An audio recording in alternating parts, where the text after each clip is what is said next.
Got Your Back Pod Stream is powered by Play Alberta. Did you know a local Play Alberta winner scored over $250,000 on Cleopatra 2? From major casino winners every hour to jackpots worth millions, there's never been a better time to sign up. Must be 18 plus to play. If you gamble, use your game sense.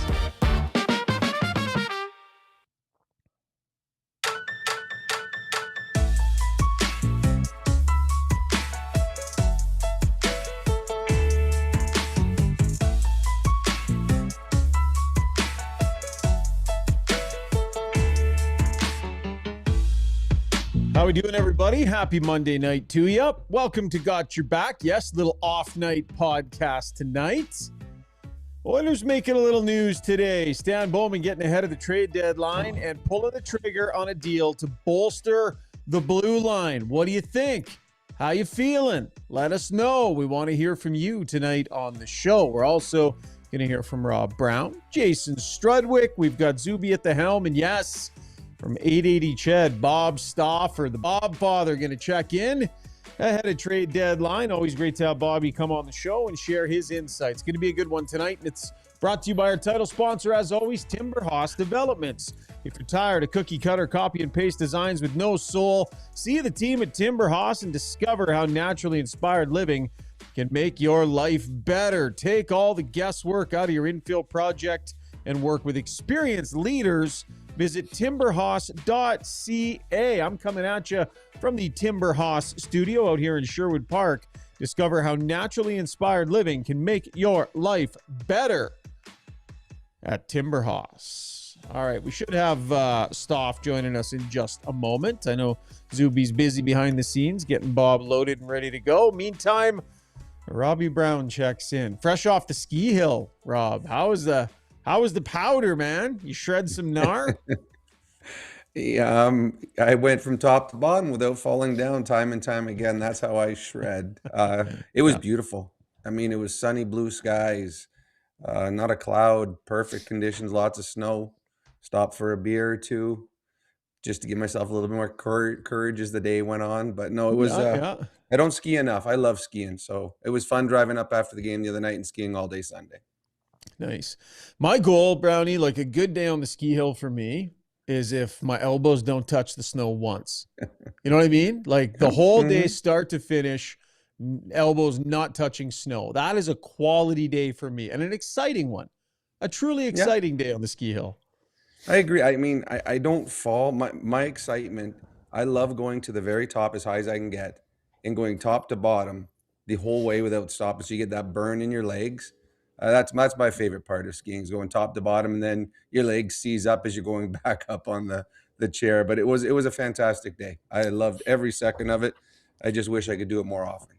There he is. There's the man himself, Bob Stauffer, checking in. Bobby, what's going on, pal? Just listening to you two guys talk about skiing. Yeah. When was the last time you threw on a snowboard and head down the hill, Bob? 1984 is the last time I skied. There were no snowboards. 83, 84. Did you do a lot of it? Once. Yep. My buddy Darren Hamilton, he was Kevin Lowe's next door neighbor. The Oilers won the cup that year. Yeah. Okay. So, back when Kevin would have probably lived with a guy named Sandy Nesbitt, who started Overtime Broiler and Taproom. So you can't fake this stuff. You either have it on the top of your head or you don't. Yeah. So.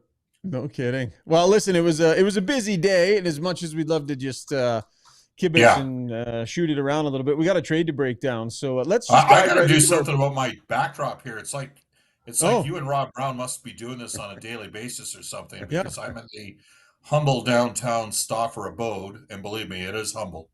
I just had a 7-Up with one of our staff members who may be in the same building as me. So I got to get a new backdrop. It's pretty clear. Mine's still a little. I think you need a booster seat to get a little higher in the frame. There. No, just in this angle. There you go. Rob. There you go. No, that's good, Bob. That's much more flattering. We can see your whole face now, not just the top half. So welcome to the show. Welcome to the show. We got a trade to break down, boys. Let's get to our breakdown, shall we? Brought to you by the Canadian Brew House. Skip the couch, hit the Canadian Brew House. Your home for every puck drop, every goal, every cheer, with ice-cold drinks, massive screens, and the best fans in town. this hockey season. Their house is your arena. Tough to find a better spot to watch an Oiler game than the Canadian Brew House. And you'll be watching Connor Murphy soon enough here as Stan Bowman gets ahead of the deadline a little bit here, guys, and brings in Connor Murphy. 6'4", well over 200 pounds. Pretty stout defender, a little bit out of the mold of the type of defenseman that Bowman has focused on bringing in, guys. Like he said multiple times, it really feels like he wants puck transporters to get the forwards the puck and bolstered that over the last couple of seasons here, last season and a bit. But this is a different acquisition. Brownie, maybe I'll start with you. Just get your initial reaction to this addition and this type of D-man being added. Well, I think this is the type of D-man that the Oilers desperately needed. Somebody that, if things are going sideways, you can put him on the ice and feel safe defensively. The Oilers have played the Sharks a couple of times as of late. And when the Oilers started pushing, the Sharks had nobody on the back end they could throw out there just to slow it down a little bit, to give them a defensive presence. And what the Oilers we've seen in this last little while is they haven't had anyone either. When Ekholm and Bouchard left the ice, all of a sudden it became scary at times for the Oilers defensively. If the other team pushed, they didn't have someone that could, break up the cycle, make just a off the glass and out, just smart defensive plays. And so they went out and got a guy that can do that. He's big. He's very good defensively. He's good on the penalty kill, which is something that the Oilers have really struggled as of late. So, Stauf, I throw this to you. This, to me, is the exact type of player. Not as sexy as some other trades that might happen between now and Friday, but this is the biggest need that I saw for the Oilers, is a guy that if there's an injury in the top four, he might even play the top four. You now have, to me, top five defensemen. And I think you found a guy that you could put out there in a penalty kill situation, last minute of a period. You're defending a lead, things like that. I think that's what the Edmonton Oilers desperately needed. So when trades occur, my experience has been, and maybe you guys can better speak to it, because you both played junior, and obviously Brownie had a great pro career. But the players, all they care about is whether or not the trade improves the team, right? So when you go and trade combination of Kulak and Skinner for Jerry's got to come in and he's got to outplay Skinner, okay? And he did early, and then he got hurt. And then we haven't seen the same Tristan Jarry since. And then basically the replacement for Kulak, in theory, was Spencer Stastny. And I don't think that Kulak was killing it. And I'm here to tell you right now that for Kulak, it was never about the term or the money carrying forward. It was about the opportunity. And his camp didn't see the opportunity here in Edmonton. Not with, the potential of and the conversation occurred with the Oilers and Jerry Johansson and Kulak's representative before the consummation of first the Wallman deal and then the Ekholm deal. But in Kulak's case, it was all about opportunity. And so they went down a path. And to date, I get it. Like, you're looking at Tristan's numbers and they're not pretty. And you're sitting there going, well, did we upgrade the team? Well, Tristan still has a chance to do something about that, because I think he's got a higher athletic ceiling than Stu Skinner. That said, in this case, you're giving away a second-round pick, and they're retaining half the money. There isn't a single player in that Oilers room that's going to sit there and go, like, what do they care about a second-round pick in 2028, that team? Nobody cares about that, right? And so you're getting Connor Murphy at half price. Connor Murphy with a history of Stan Bowman made that trade. He traded Nicholas Jarmelson, who won 3 Stanley Cups in Chicago. That was a hard trade for Joe Quenneville when Stan made that trade. You know who the longest-serving Chicago Blackhawk was before about 2 o'clock today? It was Connor Murphy. That trade worked out for Chicago. And the Oilers got him at half price. Chris Knobloch worked with Gord Murphy for 3 years. Stan has history with Connor Murphy. And if it goes decent, the Oilers stand a good chance to retain Connor Murphy carrying forward. They needed a better left-right balance. And Rob, 100%, they needed a guy that could defend. And they get a guy that was on the best penalty kill in the NHL, that played the most time on ice on the PK of anybody on the team. And by the way, the guy that's played the most time on ice in the Oilers PK is their best defenseman. It's not even close. It's Evan Bouchard, who has taken a quantum step since December the 1st. So now you can basically rotate all 3 right shot guys through the PK. back off the minutes a bit on Bouchard penalty killing because you still got Emerson and you still got Murphy. The team wasn't defending well enough. Now you got a guy that's a true defender. You got the general manager with history with the player and a coach with history with the family. Made a lot of sense for me. Cost you a second-round pick. And the Oilers had to move because I believe there were other teams that were getting in there at the time that Edmonton needed to expedite the trade. Yeah, certainly no issue getting ahead of it and making sure. Yeah. Let me ask you this. I'll put this to both of you. Is Kulak or Connor Murphy a better defenseman right now? Bob? I would say for the purposes of Edmonton, because of the lefty-righty split, that Murphy's the better fit. And I really like Brett Kulak. Okay? Brett Kulak to me is the number 3 left shot D. I know Rob just said, maybe he's in your top 4. I'm here to tell you Connor Murphy's going to be in the Oilers' top 4. I know he only played 16 and a half minutes in Chicago. I see him playing 18 minutes a game at Edmonton. I see 24 minutes a game for Bush, 18 minutes a game for Murphy, 16 minutes a game for Emerson. And maybe, a couple shifts each game where we see Nurse and Wallman together. So because of the suitability for the team in a lefty-righty split, I would suggest, even though I love Kulak, I think that Murphy's the better fit at this time for Edmonton. That's how I'd respond to that question. I would say that Murphy has a chance to change this narrative, but we know what Kulak does in playoffs. And we saw how good he was the last 2 years. So to me, I would say Kulak is the better player until we see what Murphy does come playoff time. Because Murphy's never played in the playoffs really other than the bubble year. So Murphy has a chance to become better. But I'm going to throw this at you. Are the Oilers' defense, last year we had Klingberg and Kulak. This year it will be Emerson and Murphy. Which defensive grouping is better, last year's or this year's? Is Murphy and Emerson better than Kulak and Klingberg? We didn't have, Wallman was injured, right? At the start, but it's groin injury. Yeah, no, I understand that. But I'm just asking those two players, though. You didn't have Ekholm at all. No, but I'm just asking those two players. Because all the other 4 players are still there.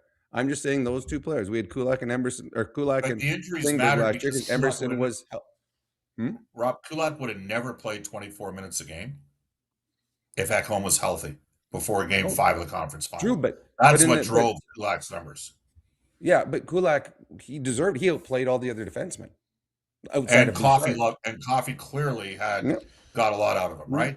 Yeah. So that's what I'm saying. And saying that, I think it's got to be stated that from the moment that Brett Kulak came to Edmonton in the playoffs, because of his skating ability, he was able to elevate come crunch time. I'm going to concede that. I just like left and right defensemen, right? Look at the Oilers on the left side. They can roll out Ekholm. Ekholm's plus 30 since the 20-game mark of the year. Okay, he's a pretty solid defenseman. Wallman is better on the left side than the right side. And Nurse, that's a pretty good left side. I know we're going to talk about Darnell some here in a second. And then you got Bouchard, who, Rob, you and me will never 100% agree on Bouchard. But I'm here to tell you, since December 1st, he's been as good as any defenseman in the NHL. And that's a tough thing for a lot of... I disagree with that. He's not as good as Quinn Hughes. Quinn Hughes has been better. Okay. I respectfully disagree. I think Bouchard... I also know Bouchard head-to-head against Quinn Hughes in the playoffs in 24 outplayed him quite Well, that's different. That's Oilers versus Vancouver, and Quinn Hughes was playing injured. Nobody would have said that. Is there anyone in the world that would trade Hughes for Bouchard? 18, 19, 26, 27, 6'2". There might be. Who? Yeah. Who? I mean, Rob, that's the biggest mistake Canada made. Is they sat there and that okay. I'm telling you right now, I've talked to U.S. management on this issue, and Canada had Bouchard for McDavid and McCarr for McKinnon. They would have been able to attack with 2 groups, and that's what the U.S. did. And let's not forget, they did not have Quinn Hughes last year in the Four Nations, nor did they have McAvoy. And Canada thought it was appropriate to bring back. And Canada still badly outplayed them in the gold medal game. It wasn't even. They didn't badly out. I don't know what game you're talking. They played them way badly this year.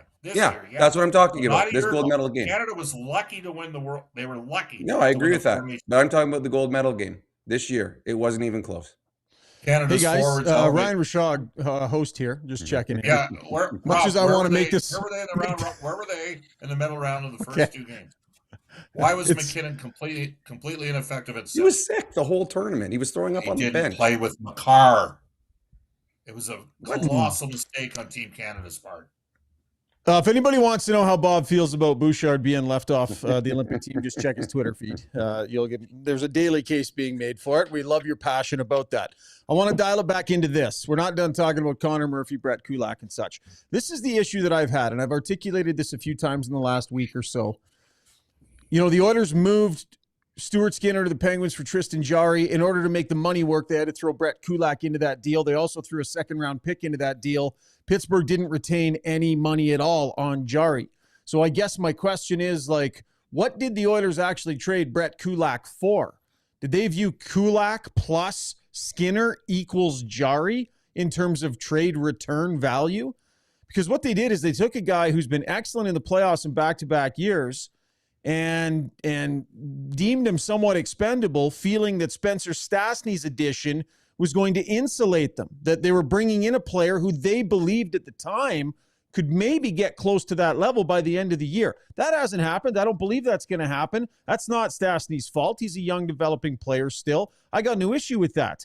Now they've gone out and spent another second-round pick to bring in a guy that, yes, more convenient that he plays on the right side, Bob, but basically they brought in a guy that they needed because they no longer had Kulak. So I guess in all of this, my question is, what did they trade Brett Kulak for? Why did that happen, and what did they get for Brett Kulak? Because Pittsburgh ended up getting something for him, and now they've had to replace him.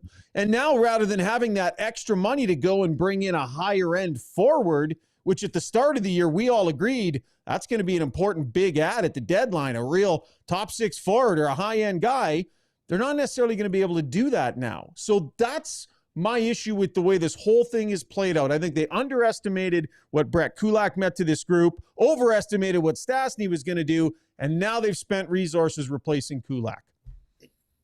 Okay, well, I'll take this one. So my response to that, Pete, when the trade happened, what did you think? Did you think I wondered why they didn't? I mean, No. it's a risk. Why didn't they get salary think retained? Jarry was an upgrade on Skinner? I didn't know. Okay, I was Rob, worried you did about his not think recent Jarry. injury No, history we and his talked lack of about it. playoff We- experience. And We as talked of about it on our March the show. 2nd, right now it doesn't look like an upgrade on Stu Skinner. So Yeah. I'll concede that. But I will tell you that I personally believe that Tristan Jarry has a higher athletic ceiling and it certainly is a better puck handler than Stuart Skinner. Now, does he have the right Yes. makeup for Edmonton? Stuart Skinner grew up here. He understands what it's like to be here. There's been some, Jarry made an interesting comment the game against Minnesota. Not necessarily untrue, but maybe something a goalie shouldn't say when he's not stopping pucks, right? And since then, he's taken a little bit more ownership here. Let's see what happens with Jarry. Like right now, Ryan, the perspective that you're bringing is more than fair, and the majority of the viewers to your show right now would agree with you. And my response to that would be, there's only one reason you make that deal if you're Stan Bowman, is you don't believe that Skinner can take you to the promised land, and you believe that Jarry has a higher ceiling. And that's why you end up moving Kulak to make the money more. Well, yeah, I think Bob said it at the end. It's the money. That was why Kulak moved to make the money work. I mean, the Oilers don't have a lot of free change.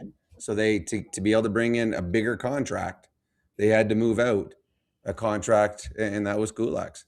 And we talked about it on the show. We felt that hurt the Oilers, that they were not as good a team right after that trade because they lost Kulak, and we talked about it on the show. But what I'm saying is, what did they get for Kulak? Like, did Kulak have negative trade value? Could they not have traded Kulak to a different team for some sort of a return? I think he they just got tried thrown to. into the deal to make the money work. I think they tried to. So they couldn't move Kulak anywhere because Let's put it this way. Pittsburgh just did. I think they could have included Mangiapane in the trade today. Okay? Now, he has to approve where he goes, and there's nothing more humbling than being assigned to the American Hockey League if you're Andrew Mangiapane. Yeah, I still think it's a possibility he ends up to Chicago, by the way. Okay, well, and we can talk about that in a minute, but in wrapping up this trade and this thought on Kulak, I'm just sitting here trying to figure out what Brett Kulak got traded for in all of this analysis, because a second-round pick plus Stuart Skinner should have been enough for Jari with no money retained. Am I crazy? Like, that's what a did fair Kulak get perspective. dealt That's for? a fair perspective to have. Stan Bowman disagrees. I asked Stan Bowman about this today, and in fairness to him, we're going to go to the Weiss Johnson soundbox right now. The idea that this Murphy trade had to be made because there was a little bit more of a setback defensively than the Oilers had expected.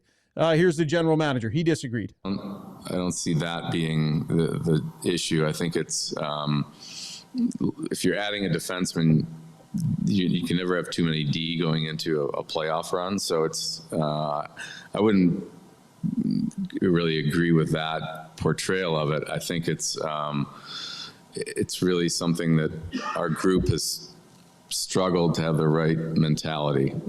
So adding a new player to our mix would be good, but I guess I don't equate it the same way. All right. So Stan disagrees with this premise. There you go. Bob, let's push past this. What's next? You've been talking a lot about Nicholas Waugh to Toronto. I think at no point, for the record, did I ever say the Oilers were getting Nicholas Waugh. I said Nicholas Waugh I said he is the type of player, to me, that I like right shot centers and right shot defense. Okay? He is the type of player because he has size, he can kill penalties, he can play probably in the 3-hole for another year, and then he's probably a fourth line right shot center. He hasn't had a great year in Toronto. Okay? And I said in the winter, back in like December and January, I think there's a potential center option out there that might be on a team that thinks they're going to be in the playoffs that might not be in the playoffs. I don't think Toronto's going to make the playoffs. I don't know if the Oilers are going to get Nicholas Waugh. There are some other right shot options out there. I would lean to a right shot option at center. I don't know if you can execute that trade or not. In order to do it, you have to move Mangiapane. You have to move the money out for Mangiapane. You're going to have a carrying cost for that, right? It's negative trade equity at this stage. Are we talking like a third? Are we talking a second and you get back a fifth or a sixth? I don't know. But that's the only way it can feasibly make sense to happen. Rob, thoughts on a 3C? What is Mangiapane's? He's got no trade? Like he has to, or does he have he's got complete no trade, eh? Yeah. I mean, they're going to get a look at Szymanski right away, I would imagine, as the third line center. But yeah. And I think he's been good in the games that he's played. There's great upside. I just don't know if he's your answer for this playoff run.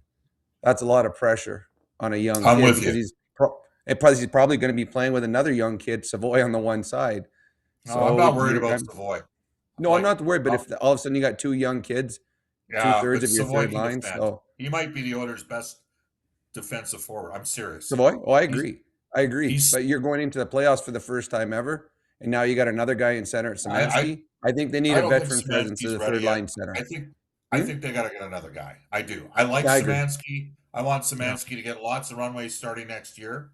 He's got to play 13, 14 minutes a night from day one. The other thing is the coach has got to use more forwards. Okay, he does. He's got, and I think he's attempted to through the first 3 games coming back here. You know, they're gonna. Savoy's made the jump. Next year, they're going to have Howard and Szymanski make the jump too. Those guys are going to have to play at least in the top 10 spots in the team. Maybe Szymanski plays as a 4C. That's a 10th spot. Or maybe he plays as, the sort of 7th forward, which is the third line center. But I think it's a little much to ask Szymanski right now. You give him a few games, yes, but I could see the Oilers making a trade for another center. So if they're able to move Mangiapane in his 3.6, basically, I mean, at the end of the day, you can do a deal for a guy in and around the $7 million range at 50% retained. That's a lot of money to get retained, though, right, Bob? Like that's, I'm not sure. Well, you're going to pay extra for that. You might be better off with a guy between 2.5 and 3.5. Maybe somebody on an Eastern Conference team. Yeah. You want to attach any names to that? Nope.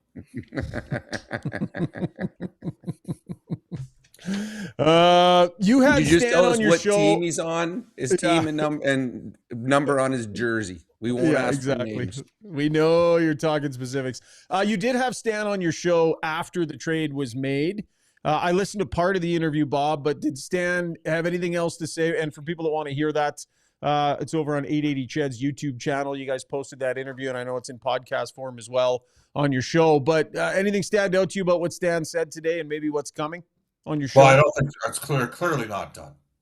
Yeah. They're clearly not done. He has a clear connection with Murphy. Like, he stepped up, he made the trade. That unsettled some people in Chicago. That did not necessarily go over. Imagine being Joel Quenneville and Nicholas Armisen was, their version of Gustav Forsling, right? Sort of came out of nowhere and was a really good defenseman for them that helped them win multiple cups. You don't want to see that guy get traded. Except Murphy ended up having 7 really good years in Chicago. Trade worked out for Chicago. I mean, Jarmelsson's been out of the league for, 2 or 3 years. Look, they're not done. I think we have to be practical and pragmatic when it comes to Mangiapane. They can't afford again to go down the path of Skinner, Arvidsson, Mangiapane. Like, no more of those sort of deals, right? Plus, they've got their own guys. They've got Howard, potentially maybe a longer shot Hudson. So they're going to have to move out Mangiapane to address another need, which means they're probably going to have to attach a second or third, probably a third rounder, maybe a second to Mangiapane in order to. Now, if you move a second rounder, maybe you get a prospect back that you like, right? And then for somebody carrying them for a year, and then they can get in the game on a potential third line center, preferably a right shot, probably on an Eastern Conference team. Okay. Plays in what? Not state? limited, just Toronto. Yeah. Assets in play. I mean, willing to throw a first round pick out there in a rental situation, do you think, or does he hold firm with kind of what the Oilers have been doing the last few years? I think looking for guys with contract, not wanting to spend first round picks on rentals and such, Bob. There might be one guy that I would contemplate trading. That's a right shot that can play center. Hasn't played a ton of center. Okay. Who? Not a guy in Toronto. Okay. So, all right. I mean, we're talking a late first round pick in 27. But there are like 3 centermen sort of in the $2.5 to $3.5 million range. That's got to be the number because Mangiapane's 3.6. So that's what would. And Mangiapane has he's going to play tomorrow for Bakersfield. They got one of those hooky games at like 11:30. He's got to look at it too. Like he's got to get a second life somewhere with a different organization. Now, do I think they could trade him in the summer? Yeah, but you're not I think you got to try to find a way to do it now because you need to address the here and now with this squad. You're going for it, right? And then the other thing that Stan said, and we discussed it, is just replacing the draft capital with European and NCAA free agents. Okay? So they took a swing on Tomashik, 29. I don't know if you guys know the game. That's tough for a guy to come over at that point. They took a shot on Leppinen. He had a terrible start. He's been really good of late. I think he scored in 5 of his last 6 games in the American League as a defenseman. They took a swing on Szymanski. That one's worked out.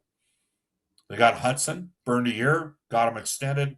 He's amongst the rookie scoring leaders. They made the trade for Howard. He's, to me, got a higher ceiling than Hudson. They signed Carfagna out of Ohio State. They're going to need to add, probably 2 guys out of Europe, for sure 1 defenseman, and then maybe a forward or 2 out of the NCAA, I would think, to replace the draft capital of the 18-year-olds they would take with guys that are, say, 22 to 24. Yeah, that's clearly the philosophy they've been employing. If you're going to move all those draft picks, you got to find ways to stock your organization. All right, Bob, look forward to listening to your show this week and heading into trade deadline. Maybe we'll check in with you after it's all said and done. Sorry for rambling too much and not letting you guys talk enough. You're way better looking than the other guy that we usually have in that little square. 2.5 to a right shot, 2.5 to 3 million, $3.5 million. Have a nice night, guys. All right, see you, Bobby. That is the Bob father, Bob Stauffer, from 880 Ched. Of course, you can see him on the Oilers broadcasts on television as well. Thanks, Bob. Now, that's the nice thing about having Bob on, Brownie. We can just kind of sit back and, we got lots of podcasts left. We got over an hour left here, so we were able to save our words. Well, you know what? I know who the Oilers are trading for. I'm going to give you a hint. He plays out east. $2.5 to $3.5 million center. We'll scour the list. Okay, you know what? I do want to get to our YouTube poll tonight. Zuby, why don't you hop in here? We'll get to Jason Strudwick here in a couple of minutes. Let's get that YouTube poll done, though. Brought to you by DeBoer's Golf Shop and Fitting Center. They have all new 2026 equipment in their fitting carts ready to rock and roll. Beat the spring rush. Get fit today in their state-of-the-art TrackMan facility with the best club fitters in Canada. Fitting is always free when you purchase your clubs at DeBoer's. Visit DeBoersGolf.com or call the shop to book your fitting. Zuby, pretty straightforward. What are we going with? Yeah, we're getting the opinion of the stream here on one Connor Murphy. The question tonight is, how are you feeling about the Oilers edition of Connor Murphy? The options are love it, just what they needed. The second option is right idea, but not the guy that I wanted. The third choice is nice ad, but won't fix the bigger issues. The fourth choice is would have rather kept Kulak. Okay, there you go. I've been beating that drum enough that he worked his way into the options on the poll. That's right. Which which I appreciate there. Okay, one more here. Let's get to storylines, and I think this one is looking a little bit ahead to tomorrow night. And they are brought to you by Play Alberta. If you want to access odds boosts on every Oiler game all season long, Play Alberta has you covered. From major winners every hour to hundreds of popular games and jackpots worth millions to money that stays in the province. Never been a better time to join the fun. Must be 18 plus to play. And remember to use your game sense. Zuby, Oilers and Ottawa Senators set to do battle tomorrow night. What do we go with? Yeah, so we're taking the three-way, which separates win in regulation, the other team wins in regulation, or what they call a draw, which is if the game goes to overtime. So we got Oilers to win in the three-way, which means in regulation, and a combined total over 6.5 goals. And we got a nice number on this, up over 4 to 1. So I feel like that's a pretty reasonable shot to take here. I like that. Remember, you can take that action over at Play Alberta if you want. What do you think, Brownie? Oilers going to give up another 4.6 tomorrow night? Well, I'm fine if they do, as long as they score 5.4. So there we go. That will get you up to much higher than the 6.5, and we all are winners then. There you go. That is our storyline, brought to you by Play Alberta. We got Struddy ready to roll yet, Zoobs? Yeah, he's ready to go. I'm going to give him the minute we go to commercial, I'm going to tell him to jump in here. All right. Well, give him that heads up, and we will go to commercial. And when we come back, Brownie's going to get a chance to talk, and Struds, we're going to get his thoughts on this blue line acquisition. Big, stout, 6'4" defenseman. Something tells me the big guy is going to like this one. We'll see what he has to say when we come back here on Got Your Back, presented by Timberhouse Developments. At Modern Measure, every item of clothing starts from scratch and is designed from the ground up, based on both your style preferences and current fashion trends.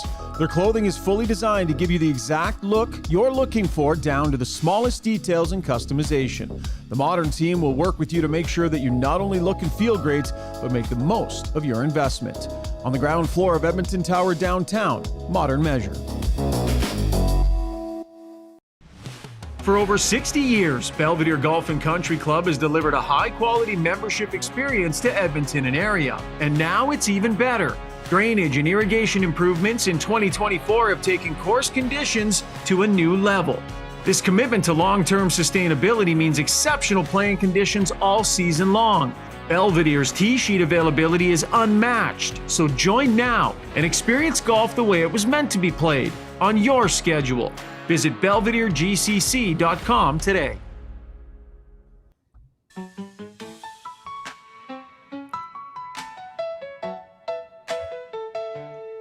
All right, welcome back to the program. Time now for our takeaways, brought to you by Shandos Construction. They are 100% employee-owned. That means the people planning and building the projects share in the project's success. It's how they've stayed strong for over 45 years. If you would like to be part of it, apply now at shandos.com/apply. That's CHANDOS.com/apply.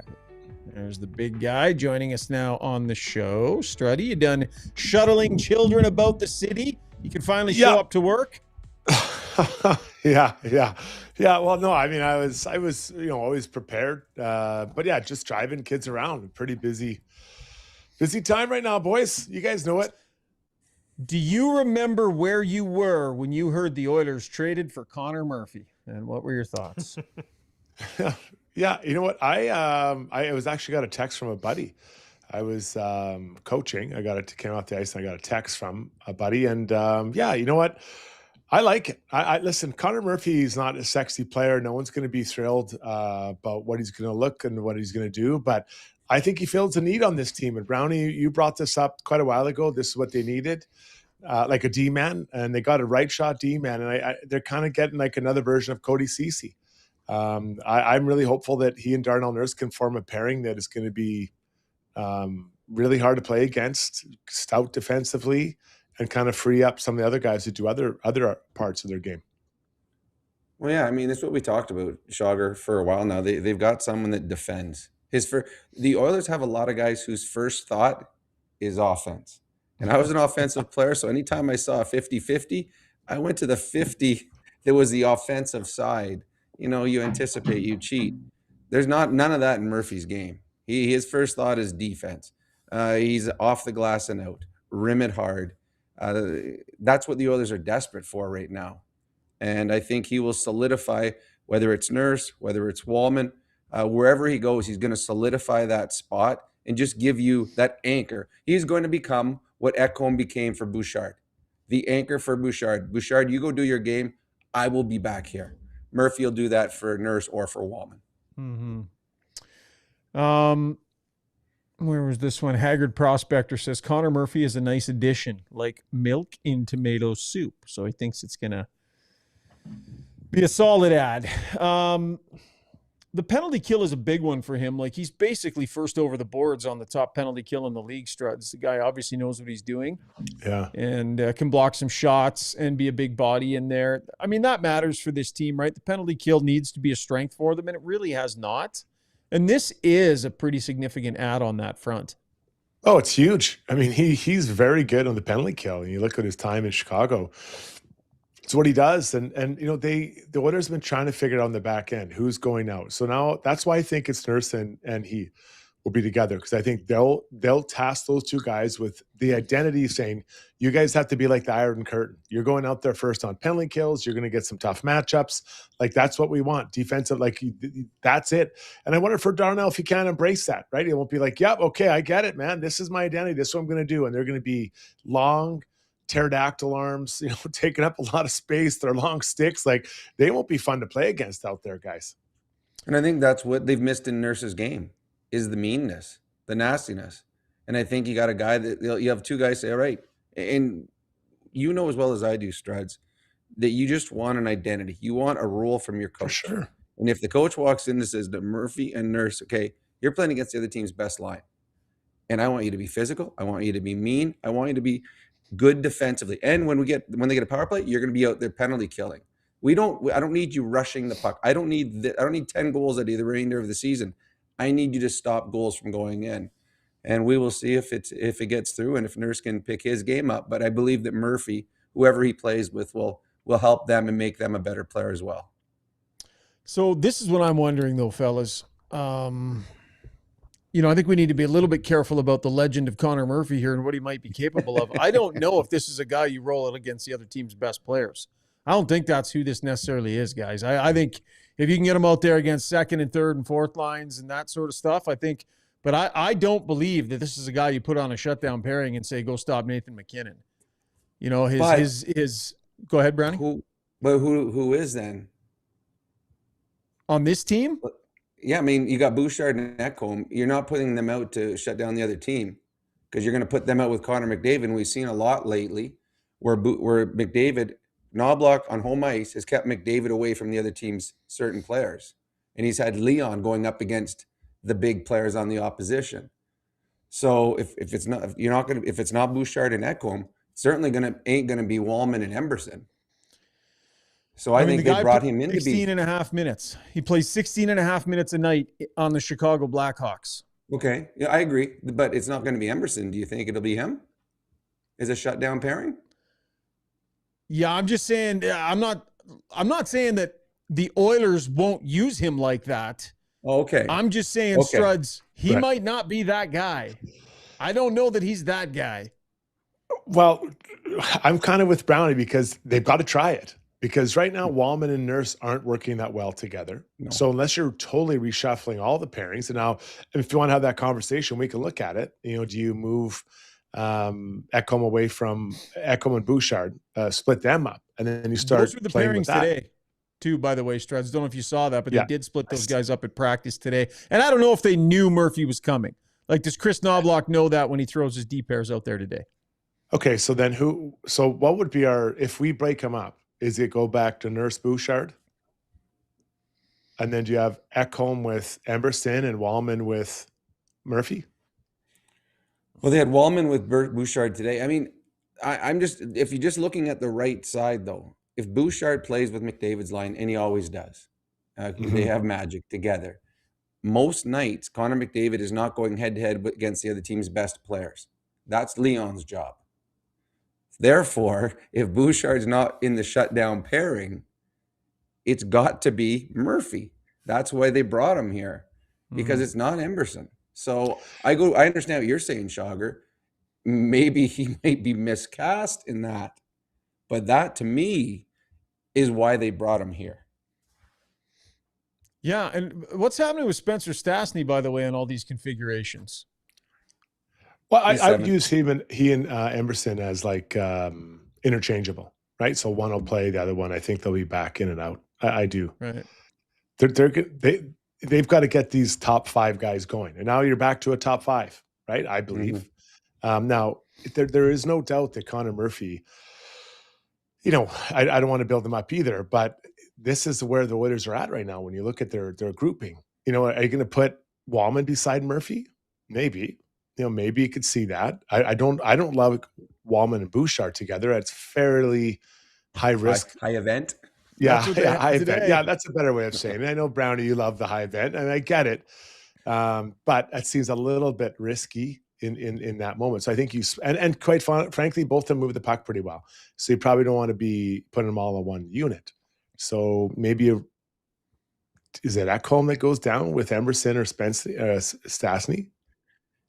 But here's the problem with that, Struds, is the one guarantee you have is when you put Ekholm and Bouchard on the ice together, you feel safe. Like I mean, what are they, plus 25, plus 30 since December 1st? Bouchard's career changed when he got put with Ekholm. So to me, I can't see you messing with that. And all of a sudden, okay, we've got 21 games left. You guys are going to find new partners. And we hope that when we go for the Stanley Cup this year, that this will work out for us. To me, you don't mess with Ekholm and Bouchard. Okay, we know what they're capable of. They can play Bouchard can play 29 minutes a night. Ekholm will get his 22.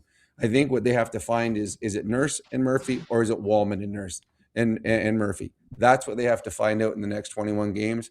And you go with one for a few games, hope it works out. And if not, then you flip-flop. Yeah. Well, wouldn't it be something if Connor Murphy came in and in some way, shape, or form just stabilized things with Darnell Nurse a little bit? Because I think we can all agree that with Darnell Nurse and Jake Wallman playing the way they have been lately, this team's going to have trouble going anywhere. They need significant uptick from both of those players. And adding a different player into the mix, you never know what that might be able to elicit as far as some better play. Let's crunch some numbers here on Connor Murphy, brought to you by McDonald's. NHL Star Sticks are back at McDonald's. Start your collection and get one of 7 mini Star Sticks with every NHL Star Sticks meal, featuring hot shots like McDavid, Matthews, Hughes, Makar, Celebrini, Reinhart, Montembeault. Shoot for the whole set while they last for a limited time only at participating McDonald's restaurants in Canada. Zuby, do we get a board built? Oh, yeah, we just kind of hacked together the usual board. But, yeah. I'm going to bring it up. Well, go ahead and bring it in. There you go. All right, there it is. Okay, hits per 60, 3.7. This isn't overly physical. Like that, he's not a guy that runs around and pounds on the body, and that's not necessarily his game. He's not a big, heavy hitter all the time, but the block shots are there, and that shorthanded time on ice per game, that's pretty. Zuby, that's a touch. I want to make sure I got that stat right when I sent it to you. I'll double check that one while we're talking here. But Struds, these are all areas where that's perfectly fine for the Oilers to have an uptick in all of these areas. Yeah, this is what it is. But I mean, he's kind of like Cody Ceci, right? That's kind of what Cody killed penalties. He blocked some shots. Like 87 block shots isn't a crazy number. Like let's not get too nuts. But I think what Connor Murphy, when I watch him play, I think he's fairly strong in front of his own net. He's tying up sticks. He's moving bodies out. That's what I remember of Connor Murphy. Man, there's a lot of Connors on this team now. But with Murphy, I think that's what I remember him doing. And he is not a massively physical guy, but long, takes up space, gets in the way. There's value to that, especially when your team is kind of having a tough time on the PK. Yeah. Okay, I didn't hear, has there been any reporting on whether Murphy will be around for tomorrow night's game? Sometimes it's a little tougher for the U.S. guys to get here. So I'm not sure what that's going to look like, but might be maybe later in the week. Or you guys heard anything today? I hadn't heard nothing. No, me neither. But does he have to get a visa to come here? Because he's American, right? Yeah. So he has to get Boston does he have to get a work visa? We have to get something. I don't know. Yeah, sometimes that can take things. That can take a little. I'm gonna send a text here and see if I can get a little bit of info before the end of the show. Didn't Kulak and Skinner both struggle to get down to Pittsburgh? Weren't they both delayed when they went down? Because neither one played right away when that trade happened either. Yeah, it took a bit more time, obviously, for than Jari coming back. Okay, let's get to our let's do a relentless player here, guys. We haven't done that yet. By the way, really looking forward to the UCAN Youth Services Comedy Night coming up on March 16th. Tons of fun that night. Great comedians, and it's all for a fantastic cause. So it is set to go this March. To donate today, you can go to ucan.ca. Just a great local organization doing a ton to help at-risk youth in our community get off the streets and get back into the workforce. There's always great stories of success, trials and tribulations that some of their youth go through at that comedy night. So we're going to be there. I think we're there on the 16th and looking forward to maybe seeing you there as well. Strud, do you have a relentless player? I do. And I always love this saying, the enemy of my enemy is my friend. And tonight, Noah Cates had a goal and assist for the Philadelphia Flyers, and they defeat the Toronto Maple Leafs. That team is right now a mess. Absolute. You know what? Mess is unfair, but they are sinking rapidly. And the trade deadline is coming up. What is that? Their fourth or fifth loss in a row, boys? It's getting dark quickly in Toronto. That's 3 straight since the league has started up again. Actually, if you didn't have a relentless player, I was coming out with one too. Came out today that Hillary Knight, captain of the U.S. women's team, played in the Olympics with a torn MCL battled through it and scored a pretty big goal for the U.S. in that game. Yes, when they defeated Kennedy. So, did you guys? I know we talked about it. I think it might have been the last podcast about Quinn Hughes being on Saturday Night Live. Yeah, that was. So it was just them at the beginning, but it was funny. Like the 2 Hughes brothers and the 2 girls came out. They're all on the stage. I thought they did a pretty good job. The monologue was pretty good at the beginning. Yeah, the writing was good, and I love the fact that the women had said, "Yeah, well, it was originally supposed to be just us, but we decided to invite them." Kind of taking a little fun pot shot at the president, which I think was good. Yeah, I feel like that did you see it, Struds? Like, I feel like it got set straight because there'd been so much discussion about it and, the way that whole thing went, and nothing like comedy to kind of set things straight. Yeah, and the girls get a chance to launch, right? A bit of a kick in the junk. So I like it. I thought it was good. I said it right when they said it was happening. Like, anything is good for hockey. You get that platform. It's fairly rare where a hockey player gets on Saturday Night Live, and you got a number of them. 4 or 5 of them out there. It was huge. Yeah. Well, the one was an actor. The Russian guy, he wasn't a real hockey player, Jason. Yeah. Yeah. Heated rivalry. I was wondering why they weren't both on there, because I thought the show was, I haven't seen the whole thing, but I thought the show was kind of about both of them. And I thought, but apparently he is the much bigger star of the 2 as a result of this show. The one that did Saturday Night Live, I guess. But I thought they'd been a package duo. Have you watched the show, all of it, Schauger? No. See, I have. No. And the guy that was on it, he is the show. Like, he is that good. Oh my, he he honestly is Ovechkin. Like, it's almost like he decided, I'm going to be Alex Ovechkin, and that's how he does the whole thing. He is so good. He is by far the star of the show, 100%. Nice. All right. Let's take a break. When we come back, so we've got Brownie Points, we got Struddy's World, but we also want to have the conversation about what the Oilers might be doing next.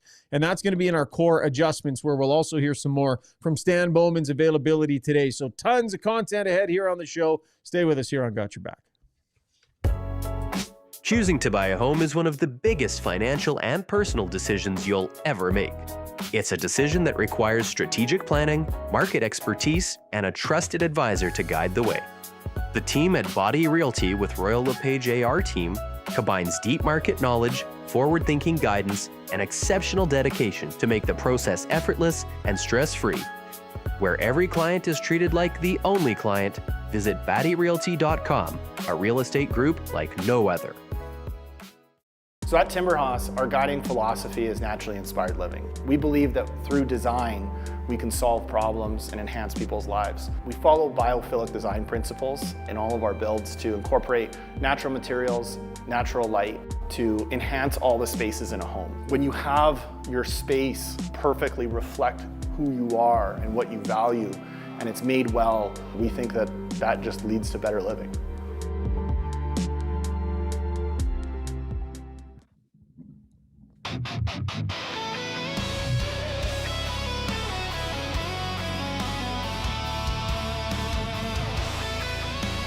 Show is running super smooth tonight. Everything looks and sounds great. It's new computer day for Zuby, and he is some kind of excited. Anytime a bit of a techno geek like Zuby gets new equipment, big day, Zuby.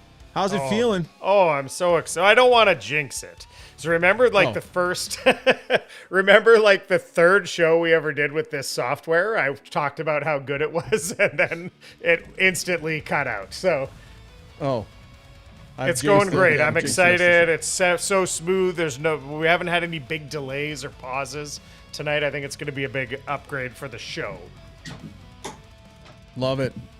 Nothing but budget here on Got Your Back. Time now for core adjustments, brought to you by HSE Core Services. If you need a safety program, they will build it. If you need it managed, they can do that too. And if you're stuck dealing with those online safety registries that your clients make you sign up for, they can handle those as well. And yes, they will do core audits. If you own a business, you know what I'm talking about. This is important stuff, and they can help you manage it. Sign up now for health and safety program management services, and you'll get the first month free. Visit www.hsccor.com. So the need is met on the back end. We'll see how that turns out. But Stan Bowman not wanting to be done. Potentially something happening up front here, guys. It's going to require an Andrew Mangiapane trade. Let's say that the Oilers can attach an asset and move out Mangiapane. Third line center is kind of what the gut says they will target. Struds, do you feel like that is most likely and doable? Well, yeah. Well, first, it's most likely yes. I mean, this is something I've been harping on all year. This is, you can't get past it. And then doable, like I think one of their smallish wingers might be one of the ones going out the door, right? Whether it's Savoy or Hudson or Howard. No, it will not be Savoy. No. Okay, You're just going to throw him in there with those other two? Like they're all equal? Okay, well, so you have to let me explain. They're all the same. Okay. They're all small. So no, they're not the same. They're not the same. You don't think they're all? Are there different sizes of players? There's different skill level. There's different ability. There's different future. Okay, so all three of them are going to play for the Oilers in the playoffs this year or next year? Savoy is going to play. They're too small. So that's what I'm saying. So you can keep Savoy, but one of the other two guys has to go. Well, that's fine. That's fine. Right, but I'm just saying you have to group them together, Brownie, to make the point, right? You can't have it's like you can't have 5 refrigerators. You can't have 3 smallish wingers on a team. Doesn't work. So you tell me which one you want to trade. I'm like, okay, let's do it. I just told you, Savoy is not getting traded. There's no comparison between Savoy and the other two players. I'm not arguing with you that it has to be Savoy, but you can agree with me that it has to be one of those other two guys has to go. You can't have them all on the team. You can't have 3 small wingers. First of all, I don't know if Quinn Hudson's ever going to play in the National Hockey League. Mike Howard, I hope does. Huh? You might so think to you me, will. I don't group them together because there's no comparison. I mean, Matthew Savoy is a solid NHL player who's going to get better. I No, there's a mean, real Shaw comparison. last week wanted him in the top 6, and if he's not there, he is a solid. He will drive a third line. He might be top 6 next year. But there's a direct But comparison. They're all three small there's wingers. not. That's what There's they are. not. Just tell me That's I'm wrong. no. Tell me they're not small I just wingers. did tell you. I just told you 10 times not. you're wrong. They There's are. no comparison between But Ike they're all the Howard same. and Matthew Savoy. There's not. You're telling me different sizes? Should I go on to Hockey Well, DB and look? size. There's the one they're thing all about the size. same. They're the same But when size. you You're do a hockey player, it's not just size. It's skill level, hockey IQ, fight in the Struds. fight they got in them. I'm So not just- just that, Brownie. They're the same size. You can't have three small wingers on a team. Just say yes. You're right, Struddy. I know. I already know I'm right. Everyone You can have listening 3 knows small I'm right. wingers on the same team. You Why can't. you? Oh, you can't. Why not? Show me a Stanley Cup champion that's had 3 small wingers on a team. Show me. Which team? Let's see. Florida. Let's the see. Well, Kings, well, Tampa Florida Bay. Marchand was very small. Oh, Brad Marchand. trying to Okay, think- I but don't even know who they Struds, got on here's the team. thing. Here's the thing, Struds. Okay, I'm just gonna fix this fight. I feel like you guys are like speaking different languages. I'm speaking the Would same you one. agree, I'm sure as hell. Struds? Would you agree? Yes, we can all agree that they have similar statutes. Statute. Okay, that's it. Stature. I'm Statures. done. That's all I They have wanted to hear. similar I'll statures. let it go. So they all have similar statures, but you lump them in there. You're like it's going to be one of Savoy, Howard, or Hudson, as though if you can get a third line center, your willingness to move any one of those 3 would kind of be equal. And I think Brownie's point is that Savoy is in a much different place of value right now, and the likelihood that they'd be willing to trade Savoy for a third line center versus either of those other 2 is currently in a different universe. Would you agree with that? I'll completely agree with that. No problem. Okay. I'm not saying that Savoy is worth less than those 2 or the same. My point is you can't have 3 guys like that. So if someone comes to me and says, hey, we like Lane Hudson, we'll look at him as okay, no problem. So my point is those 2 guys are easy guys to move. Do I want to move Howard? Yes. No. But he's the same as Savoy. So don't tell me he's not the same. He's the exact same, Brown. He's a year later. He might be the same height. He's not the same player. You don't. Connor McDavid is the same height as No, that's Adrian different. Now you're getting Kutner. ridiculous. You're getting ridiculous. Yeah, they're the same height though. Okay, Same anyways, player. let's move on. Yep. So my point is you got to get a third line center, and I think one of these 3 guys would be up for grabs. Okay, I'm going to go Sugar. No, Matthew Savoy is much more important than a third line center, and it's not even close. I do not trade a 24-year-old kid that's got huge upside for a third line center that's going to play 12 minutes a night for my hockey club. Yes, for Hudson. Yes, for Ike Howard, for sure. But Matthew Savoy, not a chance. So there is some redundancy in terms of if you look at this Oiler team over the next couple of years, you could envision Howard making a run at being a full-time Oiler. We'll see what happens with Hudson. He's really cooled off. And I think to Struddy's point, not really a great makeup if you have all 3 of those guys on the team. So dealing from a position of strength, they've got those other 2 between Hudson and Howard. Howard, I would say Howard is potentially the most likely because I think his value is probably quite a bit higher than Hudson's at this point, and they're not going to want to go near Savoy. So maybe they've got the 17 first-round pick that's kind of sitting there. It'll be interesting to see if they're willing to dip into that, Struds, to fill this need. But it feels, Brownie, like I think this organization has not wanted to move first-round picks for rentals, and I could see them looking for somebody that has some term, like not necessarily just that pure rental, giving up those future assets. Well, and I agree with that way of thinking. I hate rentals. At the end of the Stanley Cup playoffs, one team won. So every other team that mortgaged their future for rentals was a waste. And then you look at the Oilers team this year. You rent something, you give up a first rounder in Howard for a third line center that comes in and plays for 2 months. Is this Oiler team good enough right now to go through Minnesota, Dallas, Colorado? Or is this the way you want to mortgage your future hoping? We would say no if we talked about any other team that was where the Oilers are in the standings. So I would not be against a first rounder for a third line center or any other trade as long as the guy's got term and he's going to be here. I think that's the thing. I think rentals are a waste. I do like making a trade, and the first rounder would be in play if I traded for a player that's going to be here this year and next year and beyond. How do you feel Yeah, about that makes a lot of Fred? sense. Yeah, I think that makes a lot of sense. I mean, who is that guy? That's the hard part. You know, to go visit Nashville. Druds, you don't know. Shogger and I already know who the Oilers are trading for. Oh, He makes 2.5, 3.3 million, and he plays in the Eastern Conference. Staff was being mystic Bob again. 2.5 to 3.3. Yeah. And he plays in the Eastern Conference and not Toronto. Yeah, there's not a lot of centers off of Toronto I'm really too horny to get from the Oilers. Yeah, it's interesting. I wonder who that would be. Yeah, I mean, like I love O'Reilly. I love him out of Nashville. That's my. But I mean, the money is good. Like, but I don't know if you can make that work. I guess you can make anything work if you're willing to pay. Well, he keeps saying he doesn't want to go, right? I know he doesn't have the official no trade, but they're basically treating him like he has to no move. Yeah. They're paying him that respect. And so I don't know if that, but yeah, he would look phenomenal there. And it wouldn't surprise me. Like the numbers, people love this guy. So, you know, it wouldn't surprise me at all if that's something that the Oilers would be interested in. But again, it's just hard to know if you can get the guy to waive or to agree to a deal at that point. Stan Bowman was asked some questions today about the team's defensive play. It's been quite concerning for some time now, the way this team has been playing defensively. And we want to hear the general manager's take on what the heck has been going on with the defensive side of their game. So let's get to the Weiss Johnson sound box, brought to you by Weiss Johnson Heating and Air Conditioning. They're now offering no interest for 24 months to make your purchase easier. Visit wjjingle.com for exclusive specials.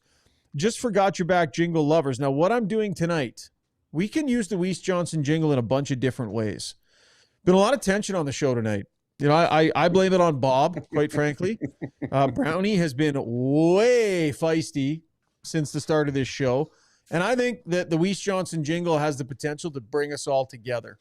So I'm making the executive decision right now. We're going full jingle tonight in an effort to improve the mood around here. Jingle. Weiss Johnson, whoa. We're proud to be local and family. Brownie, you can sing if you need to. It won't... if that helps. My computer doesn't pick up any of the music. I only can hear you two. Oh, you can't hear it? No. It's great. Relaxing. Sometimes I bob my head. I don't even know what's playing, just so it looks like I can hear things. Big finish here.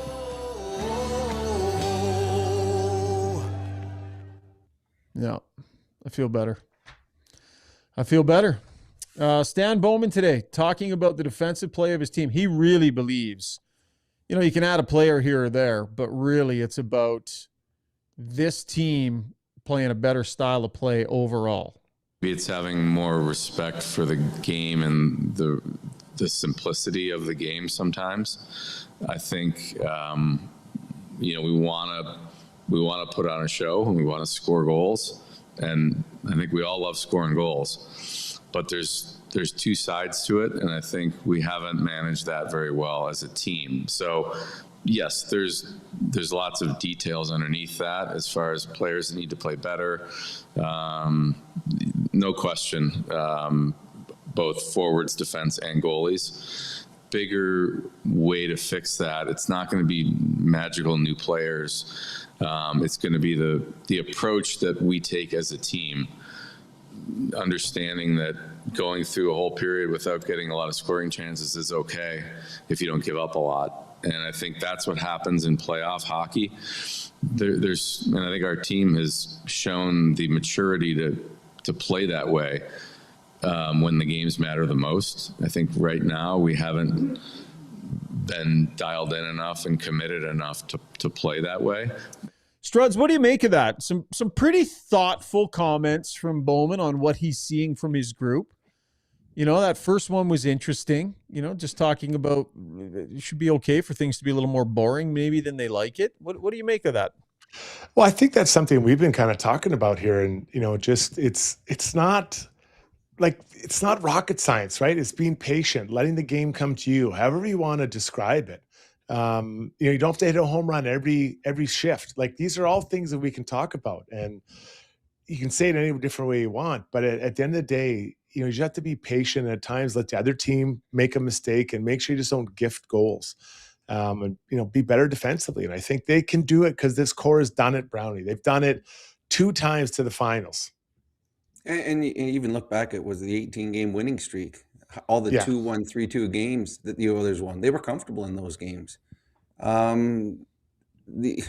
You just when you start opening it up and giving up chance back and forth, it really becomes a game between which goaltender plays better, because neither goaltender's getting any chance or any love from their defensive play from in those kind of games. So to me, the Oilers got to be comfortable winning 1-0.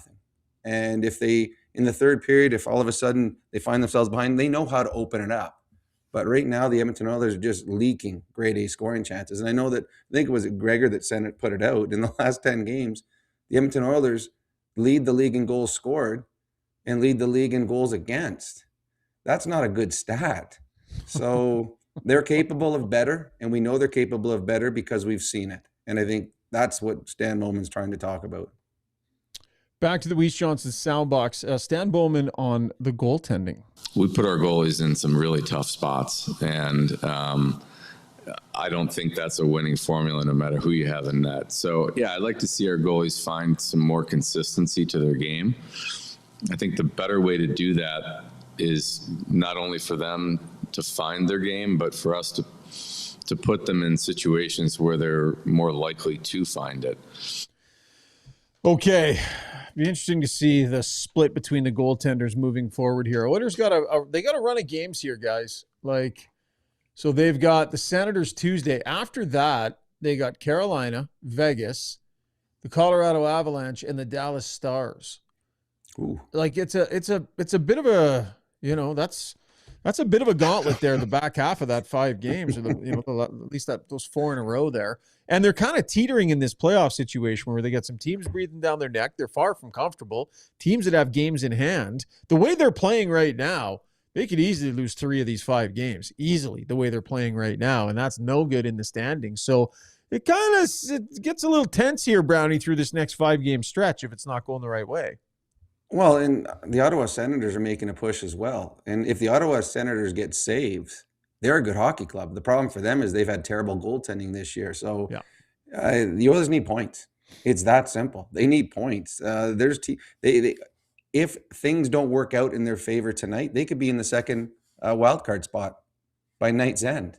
If the Kraken were somehow able to beat Carolina tonight, I don't think any of it expected with 21 games to go that the Oilers would be in the second wild card spot. So it is a tough stretch that the Oilers need to be much better defensively in, because you cannot play shoddy defense against Dallas, because we saw what happened when they did that against Colorado. We saw what happened when they did that against Carolina. We've seen Carolina Hurricanes have some pretty good games against the Oilers as well. So, Struddy, I don't want to say there's any make it or break it stretch to the season, but if you are an Oiler team and you want to turn your season around and get going in the right direction, putting a run together against these teams could make a difference confidence-wise in that dressing room. This team never does anything the easy way. Never. They think back to when they got down 2-0 to the Kings, and someone had predicted they were going to lose in, I think, 5 or 6. That guy was looking pretty good. And they're really they just do things the hard way. They don't do anything the easy way, guys. So I wouldn't be surprised if, 7 days, 8 days from now, we're talking about this team winning 4 out of 5. I wouldn't be surprised. I'm not saying that'll happen, but I wouldn't be surprised because they do things the hard way. Just what was it? When was it? They were in really good shape. It was not even, was it a month ago? Well, I guess it would have been more than that, maybe 6 weeks ago. They had really good situation with their points, and then all of a sudden fell off before the Olympic break. And now they've come back and they just make it hard. Oh boy, we're in trouble, guys. We better start getting after it here. Muted, big guy. Avi Hoffman says, just make the playoffs. Seeding is whatever. Respectfully disagree with you, Avi. You want no part of that second wild card having to come through the other division. Oh, my goodness. Does that ever change your potential? No. You know what I mean? Imagine you could have a division with playing against Seattle, Anaheim, and a bad Vegas team, or you could be in a division with Dallas, Colorado, and Minnesota. There's no comparison between those two 100%. divisions. You can't be the second wild card team. Not a chance. Yeah. Oh, look at you two agreeing. That's so cute. Soggy Corpse says, sorry for bugging you at Staples, Struds. Thanks for being a nice guy. Did you have a little interaction at Staples, Strud? What are your recollections of Soggy Corpse? Yeah, he came right up. I think he was with his family, and I was just sitting on a chair they were trying to sell, and I was waiting for some stuff to print. And he's like, "Hey, Struddy." I'm like, "Hey, man, what's up?" Yeah, it was great to see him. I love when fans say hello. Nice. Good. Did he mention the Listeners. pod? And Yeah. He's like, I listen all the time. I'm like, thank you. I really appreciate it. Like, I love when our listeners and our fans come and say hello. I'm a huge fan of that interaction. Yeah. You say anything specifically about me, or just more you? No, mostly Brownie, Zoopy, Scuba Steve they got into. Mentioned Staff. What do we want first? Brownie Points or Struddy's World? I'm going to let you two fight it out. Who wants to go next? You decide and let me know. I really enjoy listening to Jason's. It always puts me into a good mood. So I let him go first, and then I can feed off of it. Mine's not hockey related. Well, mine's not hockey related. I'd go with Brownie. Mine's way off the board. Like, it's okay, I can do mine. I'm ready and prepared. I appreciate it, but it's a long ways away from the board. Give me them, give me them, give me them. Let's get those brownie points, shall we? Can't wait. Brought to you by the Alberta Ram Dealers. The 4x4 winter event continues at your Alberta Ram dealer. Get a 2026 Ram 1500 Black Express starting from $56,995. Just a great looking vehicle. Check it out at your Ram dealer today. All right, Brownie. Give me those brownie points. I'm gonna go with 23 brownie points to LA Kings general manager Kenny Holland for making a much needed coaching change by firing Jim Hiller with 23 games left in this regular season. This may be too late, 2 years too late for the LA Kings, as they've wasted the last 2 years of Anze Kopitar's career with this coach. The LA Kings had a chance to have a long playoff run last year, and coaching, not player personnel, held them back, and probably a little bit of McDavid and Draisaitl as well. I got 5 brownie points to the newest Oiler, Connor Murphy. This certainly doesn't have the splash of a Panarin to LA or a Quinn Hughes to Mini, not even close, but with salary cap issues and a core group already in place, the Oilers needed to fill a need. And they did. They got a defensive-minded D-man that can kill penalties and stop a cycle. It doesn't cure all that ails the Oilers, but it is a piece that has been missing and gave them depth on the back end, giving them, as Strud said earlier, a top 5 defense that is quality. I got 20 brownie points to New York Islanders superstar rookie D-man Matthew Schaefer, who scored his 20th of the season last year. And with 23 games left, he only needs 4 goals to break Brian Leetch's rookie D-man record of 23 goals. I played against Brian Leetch. He is one of the best defensemen I have ever seen. He is in the Hall of Fame. And this 18-year-old has a chance to break one of his records. The 18-year-old was also named NHL First Star of the Week. I got 24 brownie points to the Buffalo Sabres that went from 30th in the overall standings on December the 8th to 6th overall and only 4 points behind the best team in the NHL, the Tampa Bay Lightning. The Sabres have gone 24-7 and turned a season that was heading into another non-playoff season to not only being firmly in a playoff spot, but trying to secure home ice advantage in the first round. And I'm minus 9 brownie points to the 9 playoff teams from last year that are currently on the outside looking in. The Leafs, Senators, Devils, Capitals, and defending champion Florida Panthers are all on the outside of the cut line in the East. Out west, the Blues, the Kings, the Predators, and the President Trophy winning Winnipeg Jets are currently outside the playoff dance. There is time left in the season, but there appears to be new blood chasing Lord Stanley this year, as over half of last year's playoff teams are not currently above the playoff cut line. And those, my friends, are tonight's brownie points. There you go. Just amazing. And you know, that Hiller thing is incredible. We talked about when the Oilers just put an absolute thrashing on him. And then I thought they'd empty the tank then. Then they wait till he wins and then they cut him after that. Like, it just, there must have been a reason for it. But man. Well, what surprised me too, there are some good coaches out there. Dean Evason's available. 1 or 2 times he's won the coach of the year. And they hired a guy, DJ Smith, who I don't know a whole lot about, but he's coached 4 years in the NHL. In all 4 years, his Ottawa Senators missed the playoffs. So it's not like he was you know what, he we're was gonna there bring. already, right? They just named him interim. Was he the assistant coach? Is that why? he was there. Yeah. But I'm like, yeah. to me, you need an outside voice. Now, I don't know. The LA Kings, to me, have wasted the last couple of years. I mean, Fresh Jim Miller, eyes, Brownie. Fresh yeah. eyes. So it was awful. So I don't know. The LA Kings, I saw they were tied with Colorado earlier tonight, but I think they may have waited too late on this one. I think last year, Rob Blake did a great job bringing in players. I think they got rid of the wrong guy. They got rid of the GM instead of the coach. The coach should have gone before the season started. All right. You sure that's all you're done with the brownie points? Nothing else you want to add? No late additions or anything? Like maybe remember that thing Strud said about Savoy? So maybe you want to take anything away there, or you're okay with that? You good?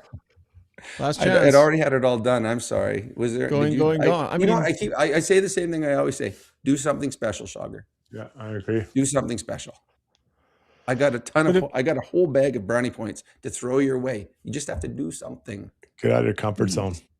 But taking a goal away is just the same as scoring one, right? So if Struds really bobbles it, that's the same as you take 10 away from him. That's like he earning 10.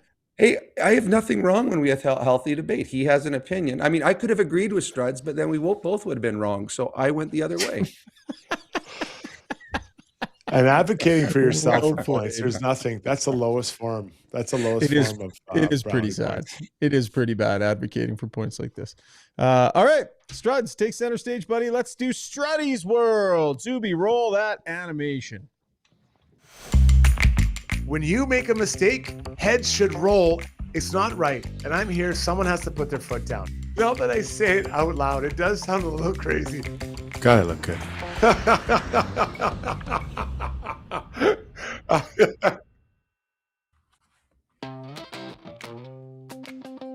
It is time for Struddy's World, brought to you by DLR Vinyl Products, Alberta's leading supplier of vinyl products, offering premium fence and deck materials designed to stand the test of time.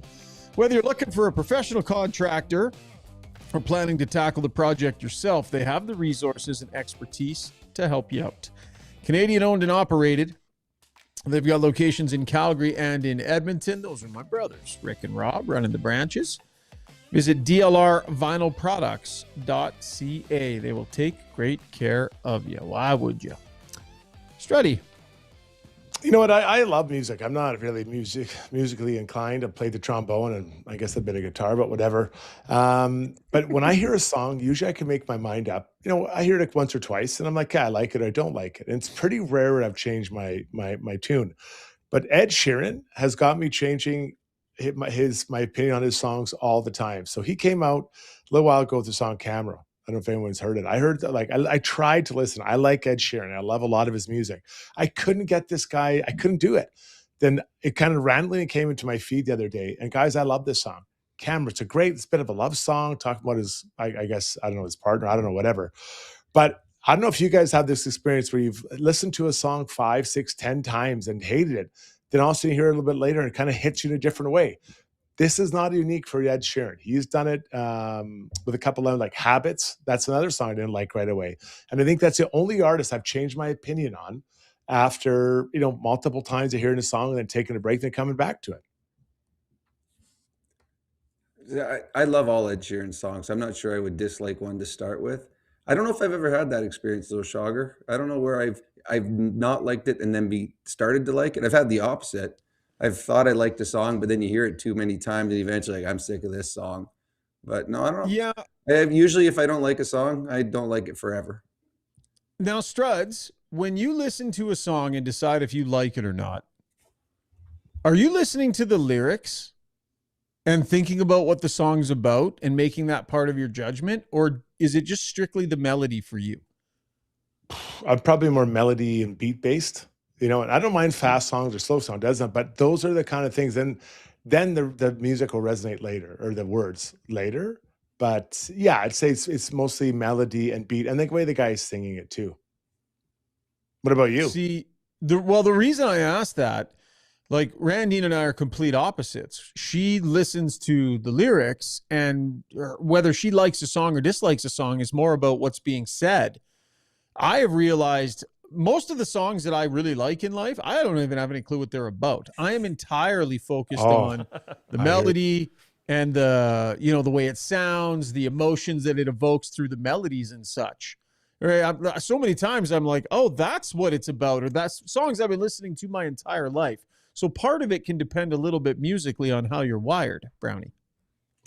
Well, I got to be honest, as I've gotten older, it's become more and more the melody because I can't hear any of the words anymore because my hearing's going. So I know, I got subtitles on my TV. Now I'll hear a song. I really like the song. So then I'll put the words on and I'm walking my dogs, reading the words of the song to see what the song is actually about. But yeah, but the one thing about songs, and this is the best thing about music for me, is a song will come on, an older song, and it'll evoke a memory. And I won't remember the memory, but just the feeling that goes through your body. Something good happened. I remember something good happening to this song at some point in my life. That's why I love music, because it just gives you that feeling at times of like a warmth. You just get this, don't Some remember nostalgia. what it was, but I really enjoyed it. So Struds, to your point, Justin Timberlake, when Sexy Back first came out years and years and years ago, I hated it the first few times I heard it on the radio.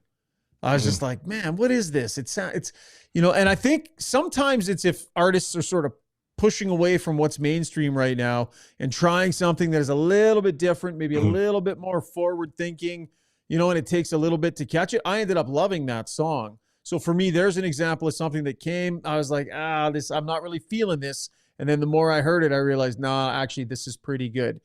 Peaches by Justin Bieber was similar for me as well. I just kind of like, you hear it at first, you're like, what are we doing?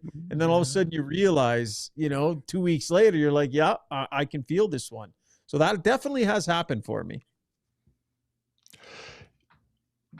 Yeah, I hear you. No, the moment I had where I realized about the lyrics, it was hard. All I want to do is make love to you. I love that song. I sing that like the top of my lungs. And I didn't realize till later that it was about, she wasn't getting pregnant. So she just met this random guy who helped her get pregnant. And then years later, they ran in and he saw the guy that the one night stand had the same look in his eyes. It blew me away. I'd been listening to that song for 1,000 years and it hit me like 6, 7, maybe more, like 8, 9 years ago. Blew me out of the water. I couldn't believe it. Yeah. Crazy. Zuby? Joe Dokes on here making a good point, reminding me about a song I went the other way on that I used to like until it was pounded into me in the playoffs last year. How about Lay It on the Line by Triumph? Like, no more of Lay It on the Line. I don't need to hear this commercial anymore. Song. No, it is still a good. It's still a good song. Just like it Pink is still Pony a good Club. song. I still love Pink Pony Club too. Yeah. Yeah, Oversaturation can be painful. All right, Ryan, how many times did you have to hear the Weiss Johnson jingle to figure out they sell furnaces as Trizent? That's a 9. great one, Trizent, knocking it out of the park. All right, Brownie, you're done, buddy. Thank you for this. We'll talk to you after the Oilers and Senators tomorrow night, my friend. Sounds good. Night, everybody. Okay, don't pick any fights with anybody around the house. Be nice to people. Oh, He's already gone. He's out. All right. When we come back, we'll take a couple of laps and ask us anything. Stay with us here on Got Your Back. Getting the McDonald's you love for just $5 plus tax every day? That's not just value. That's McValue. Get $5 McValue meals every day. Why would you? Nobody puts in wood windows or siding anymore, so why put in wood fences? Maintenance-free vinyl fence from DLR is backed by a lifetime warranty and will save you time. Weekends are for playing, not painting. Go vinyl at dlrvinylproducts.ca.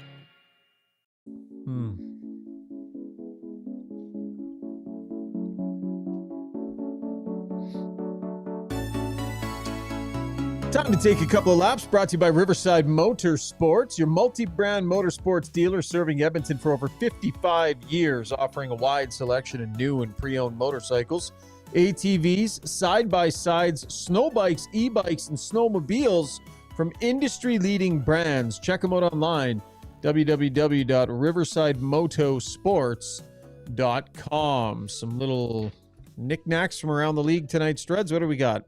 Yeah, just people keeping kind of track on what's going on, and we know that the trade deadline is this Friday. So Robbie Fabry was claimed by the Wild off waivers. So and then they put Tyler Pitlick on waivers to kind of keep that moving. I'm guessing Pitlick will probably just go down in the minors.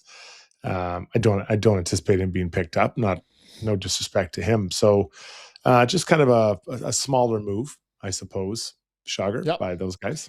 Pitlick's still kicking around, hey? I remember him. Yeah. I remember his first NHL training camp back in the day. Long time ago. Were you around for that? I was there. I remember, I think it was the second round. I was thinking this guy's a stud. And he's played a remember long time. Remember how good he was in camp? Yeah, he was incredible. I couldn't believe how good he was. I'm like, who is this guy? I remember telling him, like, buddy, you're a really good player. But I mean, he's had a great career, right? He's had a really good career. He's been playing a long, long time. He was a perfect example of a guy who, for me, played better in the NHL than he did in the American League. Like, he needed the NHL game to organize himself and play well. So yeah, interesting. He's still kicking around. Yeah, long time he's been playing. Next up, Trocheck out of the Rangers. Sounds like he's going to get moved. He had an honest conversation today with the media there in New York and just said, listen, my no movement clause is basically the 12 teams are all in the West. He doesn't want to go out West. Now, the Wild, I don't know if that includes the Wild, but they need a center, big time, a top-end center. They're a really good team, don't get me wrong, but they need a top-end center. I know that Trocheck's that, but he can hang in there for pretty good stretches as acting as one. Yeah, there's a lot of teams that feel like they're close. If you can add a player like that, kind of Swiss Army knife guy that can do a lot of different things for you. But he gets to call his shot on where he wants to go. Lastly, Mark Stone, day to day. He left the game 2 nights ago, came and he only played maybe 7-8 shifts. Left the game back. Sounds like he's day to day now. So the Vegas Golden Knights, who I'm not in love with as a team, if the Oilers get their act together, I think they can roll through the first two playoff series. Yeah, if that's the way it ends up going. All right, there it is. That was Taking a Lap, brought to you by Riverside Moto Sports. Some action around the NHL tonight we want to get to. That's brought to you by the Bridge Fit, where you're aiming to stay pain-free or hit a new personal best in 2026. The physio, chiro, massage therapists, and strength coaches at the Bridge are there to help you. Treating the communities of Edmonton, Sherwood Park, Lethbridge, and St. Albert. Check them out or book your first session at thebridge.fit. That's www.thebridge.fit. Only a handful of games here tonight, guys. The Jackets beat the Rangers 5-4. They're trying to, make their push for a playoff spot, and the Rangers are trying to stay near the bottom. The Red Wings, they win 4-2 in Nashville, so that's a big win for them to keep piling on points. There's still 3 games on, although they're getting close. I'm going to call this one as over. 3 minutes left to go in this game. The Stars are winning 6-1 over the Canucks, so we'll pretend that game's wrapped up. One that matters to the Oilers, the Kraken are winning 2-1 right now over the Hurricane with just a couple minutes left and heading into the third period, 2-2 Avalanche Kings. So it'd be nice for the Oilers if the Hurricanes and the Avs can find a couple goals in their stockings. Yeah, it's just not comfortable in the standings for the Oil, hey, Struds? Like, it's just... When was the last time they were this deep into the season with more comfort level than this? Maybe it's been in the last, I don't know, maybe 4 or 5 years ago, but normally they can breathe a little easier than they certainly can right now. And it's self-inflicted, right? There's the penalty kill, the goals against, total. It's just those 2 things are, to me, the biggest ones. And they're correctable, man. Those things are correctable. Yeah, I'm with you. All right, Zuby, let's hop in and wrap up the DeBoer's Golf Shop and Fitting Center YouTube poll. How was the stream feeling about the trade for Connor Murphy? Let me just get Struddy's name back here, and then I'll give you that answer. The a couple of positive choices, and they were close, but they were the top choices by far. So the question tonight was, how are you feeling about the Oilers' addition of Connor Murphy? Love it, just what they needed. 43% Nice ad, but won't fix the bigger issues, 40%. So over 80% liking the addition. Would have rather kept Kulak, 11%, and right idea, but not the guy I would have wanted, 6%. Over 400. Man, we had a big stream here tonight on a non-game night pod. So good. Really good. Pretty awesome. Great to see. Yeah, we really appreciate everybody hopping in, and we'll be back to do it again tomorrow night. Busy day tomorrow. We'll have a Ray and Dregs tomorrow morning with Darren Dreger and Ray Ferraro. And then we will have a Got Your Back tomorrow night, and then we'll have a Struddy's World on Wednesday, and then more pods throughout the week. So pushing out tons of content. Keep it dialed into all of our social channels. Okay, let's see what the people are saying, shall we? Let's get to Ask Us Anything, brought to you by Mortgages by Maria, powered by Dominion Letting Setters, Maximum Mortgages. If your mortgage renewal is coming up, don't just sign the first thing your bank puts in front of you. With the right strategy, you can save thousands and make sure your money works harder for you, not for the bank. Get smarter options, expert advice at mortgagesbymaria.ca. All right, Zuby, let's blast through a few of these, see what the people are saying.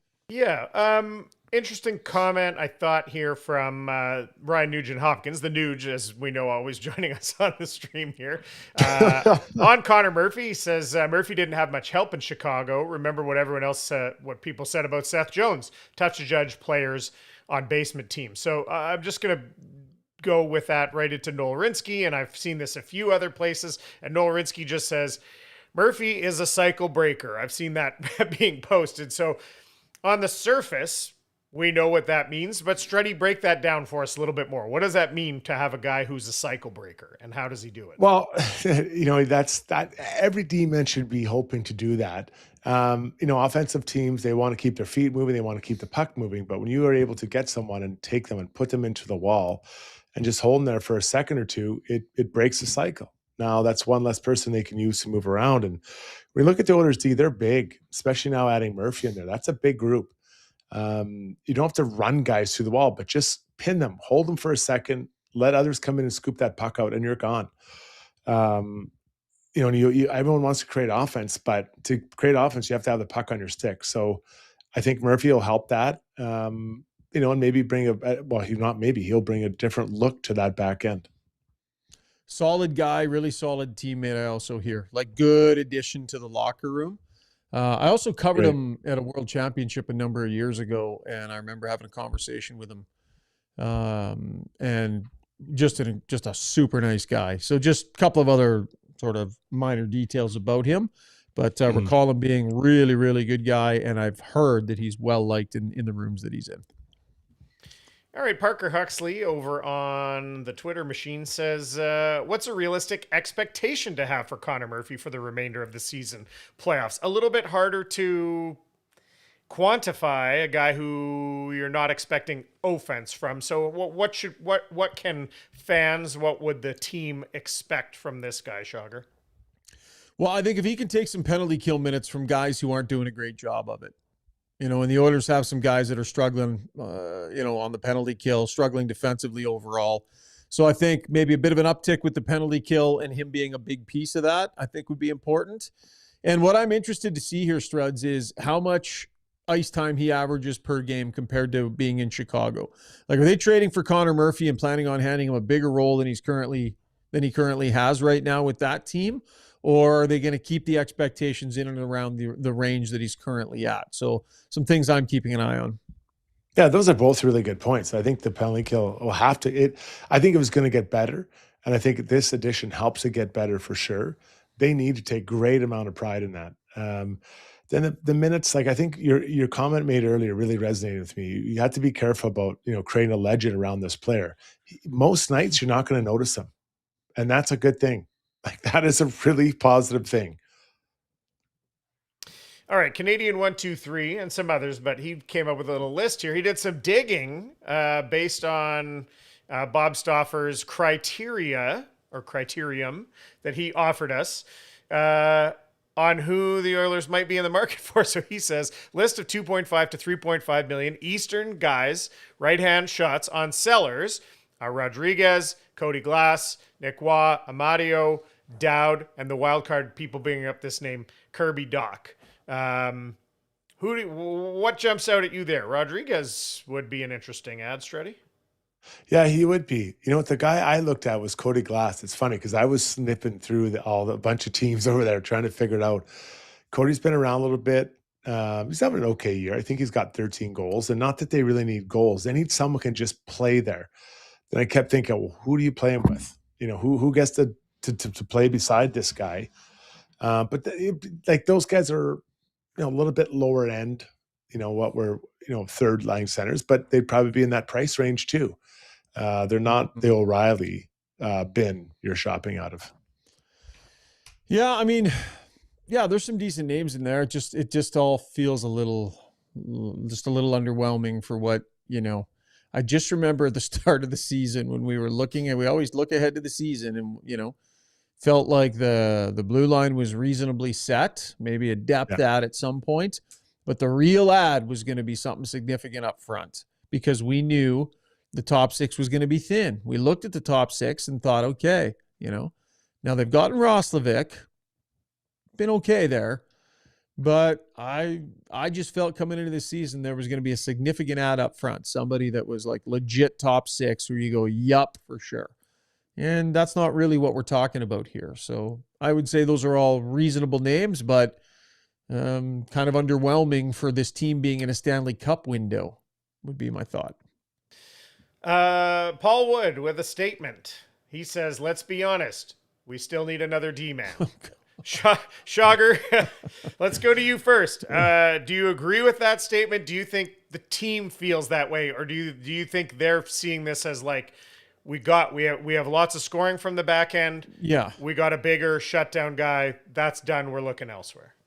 Yeah. I mean, unless you're running a podcast, you can never have enough defensemen. And if you are running a pod, one is the max that you should have because they take up a lot of space.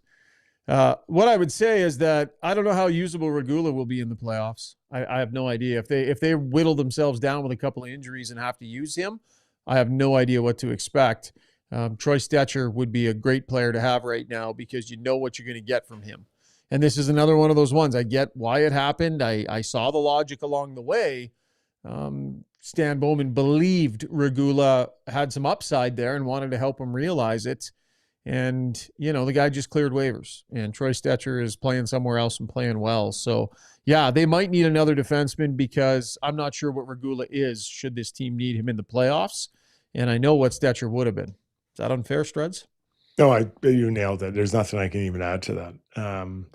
He's trying to get this team younger, right? And Regula is one of those solutions. But he got so many chances. I'm not sure what the offseason looks like. Might still turn out. We'll see. He might still turn out. His problem is he needed to play. He needed to be in the AHL. That's the reality because he didn't play for so long. And he's not an HL defenseman. This isn't a guy with 500 games in his back pocket. And Regula was not claimed. I take it. Yeah. He made it to Bakersfield with Mangiapane. Yeah. All right. Some Darnell Nurse talk as well. Canadian wants to know, Struddy, does today's version of Darnell Nurse have an identity as a player? What does he bring game in, game out to the Oilers? How would you answer that? I do. I think he can do it, and he's not playing great. Last year he had a good year. This year he hasn't been consistent in delivering it. And I've said it once, I've said it 1,000 times.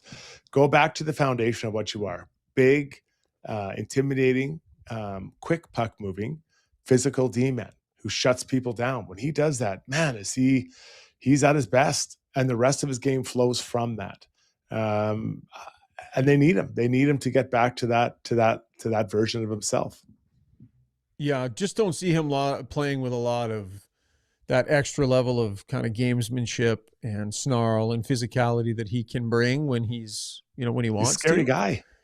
Yeah, scary guy and but he's scary. not. He's not. Like he's not right now. Not right now. He's a free spot on the bingo card most nights physically. But he shouldn't be because he can be a menace out there when he wants to be. So yeah, I just think that the gamesmanship and the compete level isn't where it needs to be. You could say that about a lot of players on this team for a lot of this year, but it stands out with a guy like Nurse because it's part of why he got paid what he got paid. It is. That element that he can bring is part of why they valued him the way they did. And so when that's not there, for long stretches, and the team is really badly lacking in that area. And then his overall play, the defensive play hasn't been great either. It definitely stands out. Okay, last one. We're long here, so I'm going to give you guys a choice, or you can answer both if you want. These are both good, kind of fun questions that came in, but they're different.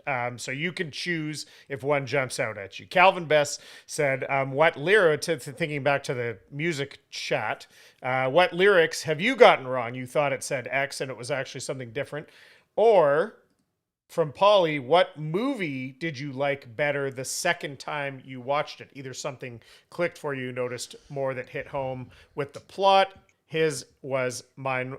There Will Be Blood. Either or both. Struddy, where do you want to go there? I'll start the second one, Pulp Fiction. First time I saw it, I'm like, what the hell is this? I love it. It's one of my favorite movies of all time. Yeah, can't really think of that movie-wise. What was the I think it was a Pearl Jam song. I thought it was Glorified Virgin, I'm a Pelican. Yeah. And what is it, glorified version of a pellet gun? I think is what it was. That's correct. I just, for some reason, that one stands out to me right there. Some of those vocalists that were a little more mumblers. Like there's a lot of Creed, a lot of Pearl, a lot of stuff we're all still confused about, I think. So Eddie Vedder was particularly difficult. There's a song out now. There's this song, do you know the song Messy by the Lola?